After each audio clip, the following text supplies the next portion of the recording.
স্বামীকে কষ্ট দেওয়া এটা যে কত বড় অপরাধ, যদি আমাদের নারীরা মায়েরা জানতো জীবনও স্বামীকে কষ্ট দিত না।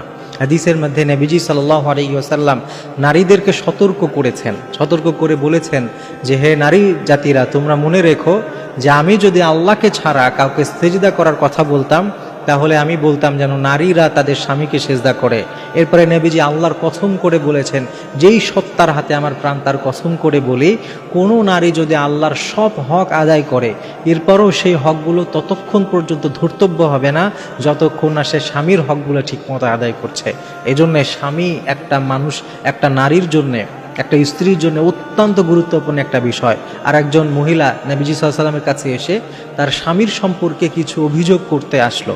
নবী সাল্লাল্লাহু আলাইহি ওয়াসাল্লাম তাকে বললেন যে ভেবে দেখো, তুমি যে তোমার স্বামীর সাথে এমন আচরণ করো, আচরণ করার আগে ভাববে, মনে রাখবে যে তোমার স্বামী তোমার জান্নাত, তোমার স্বামী তোমার জাহান্নাম।